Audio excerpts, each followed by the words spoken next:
Hi everyone, welcome to our channel where we help your real estate investments work harder for you.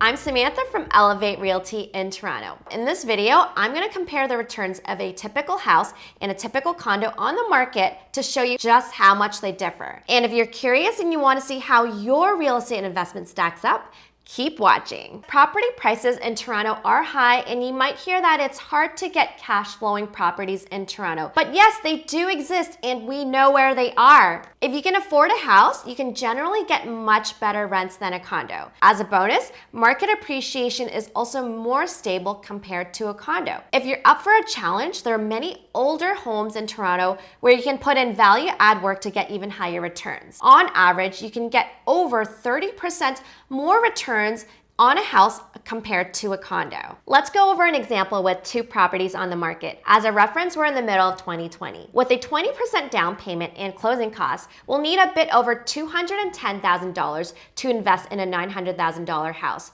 This house has 2 units, one in the basement and another upstairs, so our total monthly rent adds up to $4,500. After operating expenses and the mortgage payments, we have close to $900 in cash flows at the end of the month. Fast forward to year 5, our total cash flows will be around $57,000.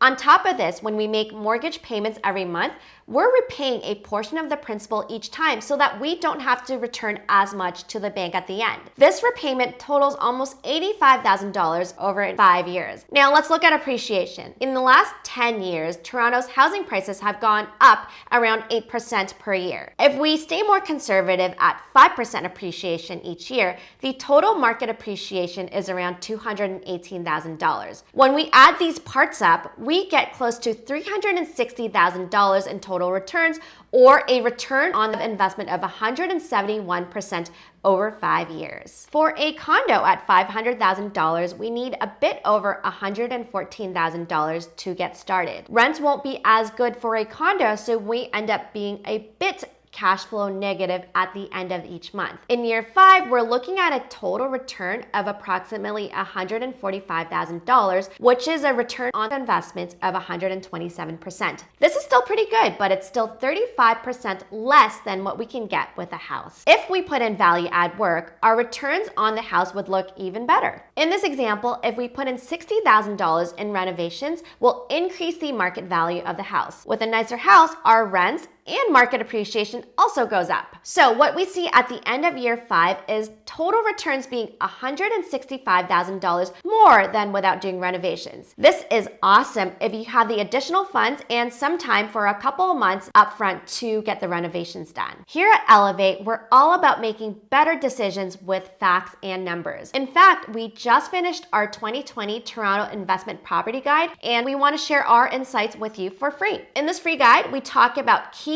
factors that impact investment returns, how much you need to start investing in real estate, a breakdown of costs and returns, plus an online quiz so that you can find out what's the best property for you. So if you want to learn more about this, head over to our link below to get your free guide. If you enjoyed this video, please hit the like button. Also, please hit subscribe to see more real estate investing videos like this one on a weekly basis. If you're looking for better returns on real estate investments in Toronto, feel free to reach out. I wish you all the best in your real estate investing journey. Thanks so much for watching, and see you in the next video.